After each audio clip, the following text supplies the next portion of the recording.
राजीव, मैं आपके पास आ रही हूँ। सीधी सीधी बात है, आरोप प्रत्यारोप बयानबाजी तो जारी रहेगी। जहां जिसका सियासी फायदा वहीं जोर दिखाई देगा, ये तो साफ नजर आ रहा है।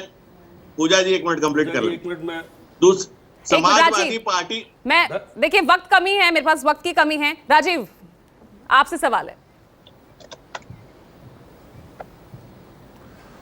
देखिए पूजा, सबसे बड़ी दुर्भाग्य की बात है कि देखिए हमने मणिपुर पर आज ये कार्यक्रम रखा, पहले भी रखा है, और इस बात के लिए कह सकते हैं कि न्यूज़ 24 ने समय समय पर मणिपुर पर चर्चा की है, कार्यक्रम किए हैं।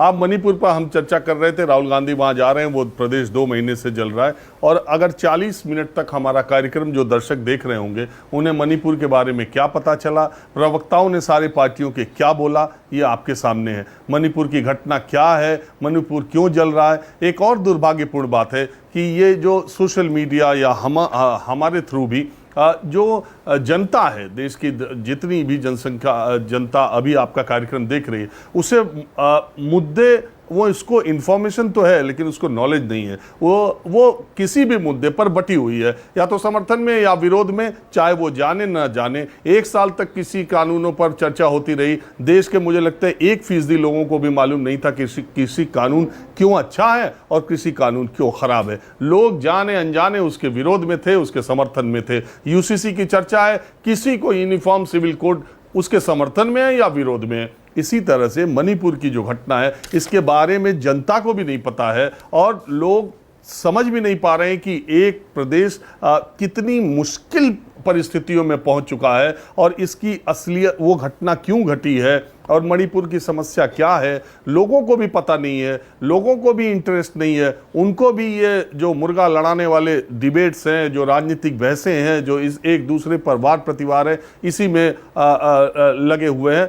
कुल मिलाकर के 1 मिनट में जो दर्शक देख रहे हैं, कम से कम हमने पूरा कार्यक्रम मणिपुर पर किया, तो उनको उस समस्या के बारे में पता होना चाहिए। दरअसल मणिपुर डेमोग्राफिक, अगर भौगोलिक तौर पर देखा जाए, डेमोग्राफी के हिसाब से देखा जाए तो 2 पार्ट में है, पहाड़ी इलाके में, मैदानी इलाके में। मैदानी इलाके में मैती समाज के लोग रहते हैं जो कि मूल निवासी हैं, और आज़ादी के बाद उनकी जनसंख्या 75% के आसपास थी। पहाड़ी इलाकों में नागा और कुकी रहते हैं, और वो सीमा पार के देशों से वो घुसपैठिए भी वहां पर आए हुए हैं। लेकिन जब भारत आज़ाद हुआ था तो पहाड़ों में रहने वाले ज़्यादातर लोगों को शेड्यूल ट्राइब का दर्जा दिया गया था ज़्यादातर जगहों पर, तो उसी में नागा और कुकी को शेड्यूल ट्राइब का दर्जा मिला, मैतियों को नहीं मिला। हालांकि मैतियों का राजनीतिक वर्चस्व या आर्थिक वर्चस्व मणिपुर पर है, लेकिन धीरे धीरे उनकी जनसंख्या कम होती गई। आज वो 54-55% पर है, और नागा और कुकी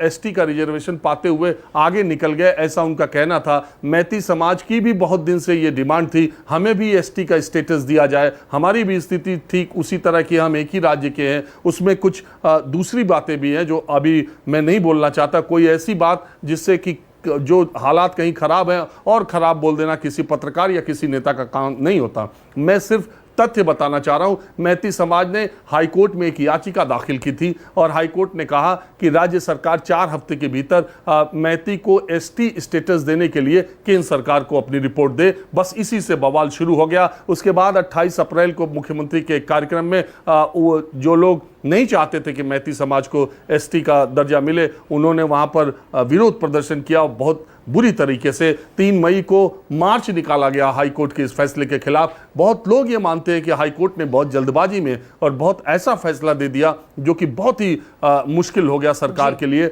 और उसके बाद एक मार्च निकाला गया, और उन्होंने इस फैसले के खिलाफ मार्च निकाला, और उससे हिंसक झड़प शुरू हो गई। अब दिक्कत क्या है कि पहाड़ी इलाके से आपको देश के दूसरे हिस्सों से जुड़ने के लिए मैदानी इलाकों से होकर के आना पड़ता है। तो जो मैदानी और पहाड़ी इलाके सटे हुए हैं, उसमें दोनों जनजातियों, तीनों जनजातियों के लोग रहते हैं, और उसमें क्लैशेस बढ़ते चले गए। यहां तक कि पुलिस के भी हथियार थानों से लूट लिए गए, और इतनी हिंसक कार्रवाइयां वहां पर हुई, एक दूसरे के घर जला दिए गए, और लोग सैकड़ों की संख्या में लोगों की मौत भी हो गई। आपने देखा कि इतनी फोर्स लगाने के बाद भी कुछ मामला समझ में नहीं आ रहा है। हालांकि गृह मंत्री गए थे, 3 दिन तक उन्होंने वहां के प्रतिनिधिमंडल से सब तरह से बात की, उन्होंने चेतावनी भी दी, उन्होंने अपील भी की, उन्होंने रिहैबिलिटेशन की भी बात की। 24 घंटे में वहां पर रेलवे का प्लेटफॉर्म बनाया गया।